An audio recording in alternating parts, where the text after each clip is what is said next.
So for me, I think nearly 40 years I've been involved in the bee industry.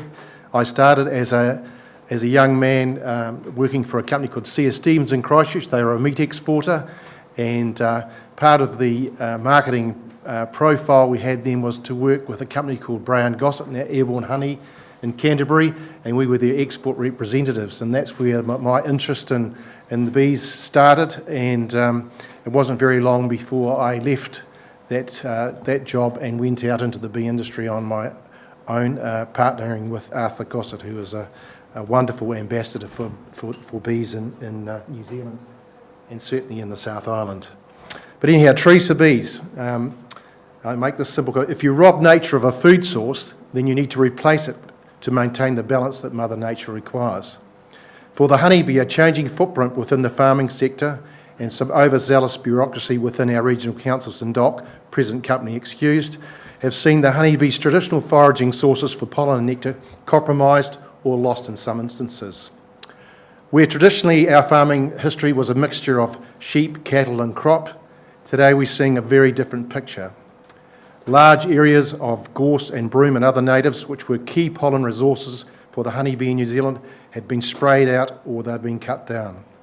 This, combined with a growing monoculture farming environment, created, with respect and no disrespect to the dairy sector and the large arable sectors, many regions within New Zealand today could actually be classified as hostile to the honeybee. Gone are our gorse hedges, our shelter belts, key elements for the honeybee to forage on or use as flight pathways when we are faced with things like the northwest wind in Canterbury. Very important. They have somewhere to track. They can't fight the wind, but they are very intelligent in how they track around it. Gone are the balanced pastures that we used to have, which was based on white clover with a splattering of yellow flowers. Sadly today, that's been lost or replaced by post and wire and specialised foraging grasses, which offer nothing to the honeybee. Also noticeable is the growing practice of removing willow from our riverbeds.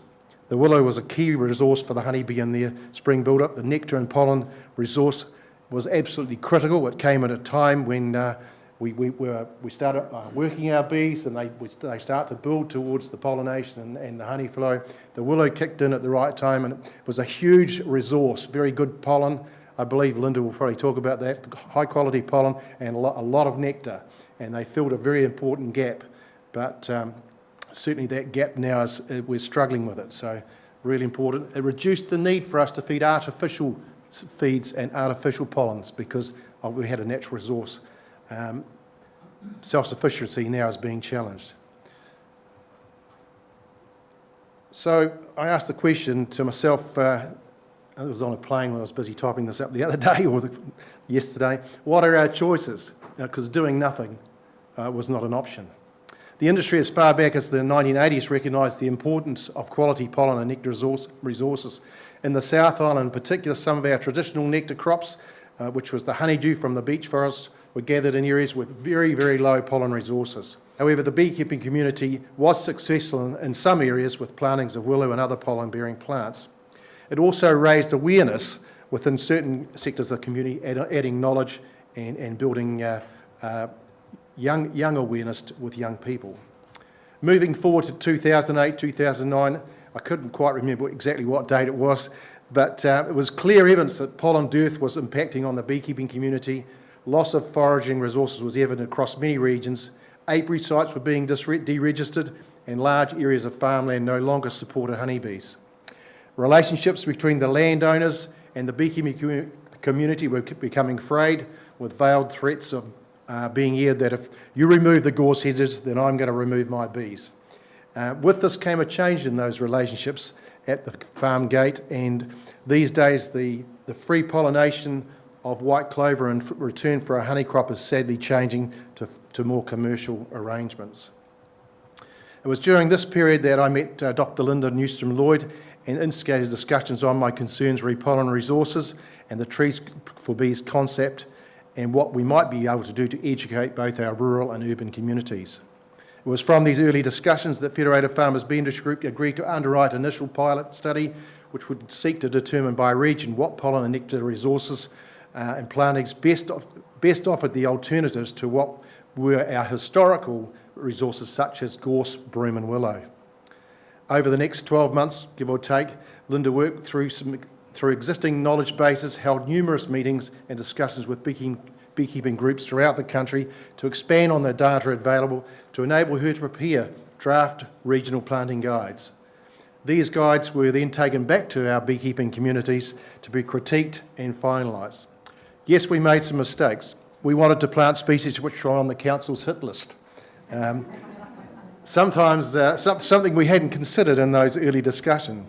For example, one of our key preferences obviously was willow, a fantastic pollen and nectar resource, but throughout the country councils were removing these species, especially the crack varieties, from the historical planting sites along river boundaries. I think somewhere in there they forgot why they put them there in the first place, but anyhow, that's another discussion. Some others were classified as weeds, but from our perspective, they were excellent foraging resources. It was through these efforts that we were able to launch our first Trees for Bees website, which detailed by region our recommendation. It was rewarding to see these planting guides being utilised across the country, but there was far more to do to expand our knowledge on the value of these pollens to the honeybee. Just over 3 years ago, Linda proposed that we expand the program with a focus on growing our knowledge base on plants and shrub varieties and their relationship to the beekeeping season, the hive needs across that season, and which pollens provided the best nutritional value to assist young brood and bees to grow out to their full potential. An application was made to the Sustainable Farming Fund and, hang on, I've just got a bit quick, in association with the beekeeping community, regional councils and other like-minded industries that recognise the intent of the project. The Trees for Healthy Bees program was finally given approval. It is at this point I need to give full credit to Linda for her absolute perseverance and determination to pursue this program. I'm fully aware, and so should you all be, that the hours that she has contributed far exceed what was and is expected. Can I say, however, we need to be clear that this program is not a feel-good or greeny the beekeeping community, that viruses and bacteria were present, the bees' fortitude was not compromised, and they had strength. The hive, unless in a very weak state, was able to manage and remain healthy. A lot of this fortitude came from the quality, pollen and nectar that the hive brought in. Varroa upset the balance by piercing the bee's body and allowing the entry of these viruses and bacteria into the bee itself. Add to this pollen dearth or low-grade value pollen and poor nutrition, and we come face to face with the unpleasant reality of increasing bee mortality. If we throw in some other ingredients such as insecticide residues, spray drift, then you can quickly form a picture of the seriousness of the plight of the honeybee. Much has been written internationally about colony loss or colony collapse disorder, not yet present in New Zealand. However, we must ask ourselves whether we are tracking in the same direction. Increasing bee disease issues, varroa, low nutritional pollen, monocultural farming, we are just going down the same track, and we are stupid if we do. New Zealand is a food-producing nation. We have taken a responsibility to feed the world with our quality produce. Key to our continued success is the honeybee. The pollination activities that this incredible insect generate in financial terms, it's billions and billions of dollars, as you've already seen touched on by others today. Whether it's pip fruit, stone fruit, kiwi fruit, small vegetable seed, products of our meat industry, all available as a direct or indirect result of pollination and the honeybee. In the case of pastoral farming, our options for sustainable grassland farming are natural nitrogen regeneration through the pollination of the clover legume or the continued use of applied nitrogen products. There is no question which one we should follow. We should apply common sense, and of course the honeybee will win hands down. Thank you for participating in this conference. It's the message you receive today and tomorrow that you must convey across the country. Protection of the honeybee is absolutely critical, and it's through initiatives such as Trees for Bees that we can provide a platform for future generations and the continued success of New Zealand's exports throughout the world. So thank you for being here. You are the ambassadors. I am charging you with the responsibility of getting out in your communities and making sure that they're totally aware just how vital the honeybee is and what they can do to strengthen its position as a critical pollinator in the New Zealand economy. Thank you.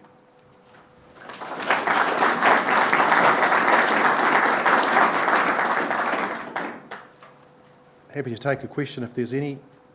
I've got about 3 minutes.